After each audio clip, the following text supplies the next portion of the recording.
Hi everybody. So getting into the housing market is really tough these days, especially for first-time home buyers. So prices are high, interest rates are low, inventory is low, competition is fierce. So a lot of times buyers come in and they think, I'm going to find the home of my dreams. And you know, if you're a first-time home buyer, that's a big ask, because first of all, most of us don't really know what the home of our dreams looks like until we actually get into a home and realize what's lacking or what's great about the house we're currently in. So I want to talk to you a little bit today about getting a starter home. Don't shoot for the moon here. If you are saving money, I was talking to someone just yesterday, and I said, if you're doing great, you're saving $10,000 a year towards your down payment. But the problem is homes have been going up like $40,000 a year.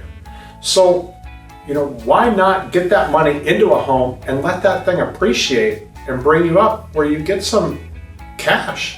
Then you take that initial purchase and you're able to buy something else.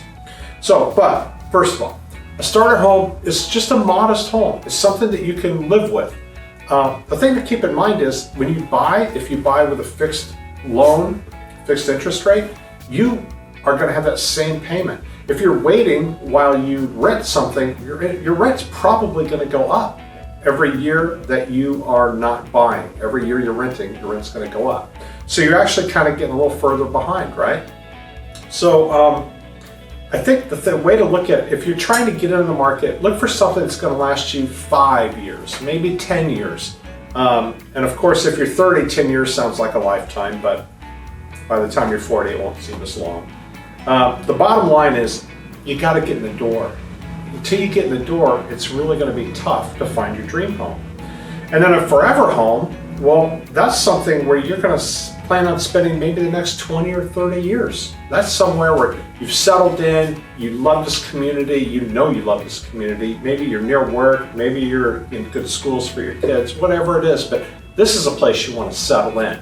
So sometimes you got to make that first step to get to that final step, and of course then there's another step after that. But anyway, your dream home. And so the bottom line is your dream home is a place where you really are putting down roots. Your first home is not. And I have trouble with people understanding, just get in the market and then that'll open up all these doors for you. So starter homes are more affordable, right? They cost less. And since they do, with the low interest rates, you might even have a payment that's equivalent to your rent payment, but sometimes even lower. So I think it's important to understand that a starter home does have benefits, and you shouldn't just look at it as, well, I really wanted 2 sinks in the master and a walk-in closet. It's like, yeah, you can get those, but maybe you need to take a step to get to that point first. And then also, if it's lower cost, you don't have to save as much for your down payment and you can get in quicker. And then the thing is, starter homes build wealth. So there are 3 ways that you can gain from a starter home. One is home equity. Home equity means based on your loan and the value of the home, you're bringing those closer together so that your difference between the amount you owe and what your home is worth is getting smaller. You're building equity. So when you sell it, you're going to have a bucket of money of equity to work with. And then you have home appreciation. Home appreciation can be tricky. I can't promise you this year you're going to have home appreciation. You may suffer a little bit. It happens. It goes up and down. I always tell people the market goes up, but it doesn't go straight up. It goes up like this. But it's trended up since the beginning of time, and there's no end in sight. Even if you look at short-term issues, they still are short-term. If you plan on living there for 20 years, you're going to be fine. You're going to be worth more money. And then another way to gain appreciation is, as you live there, you might do some updates, upgrades, remodeling, things like that. Those are all going to add value to your home, which is going to provide appreciation. And lastly, you have tax benefits. Renting doesn't give you very many opportunities for tax benefits, whereas home ownership gives you more.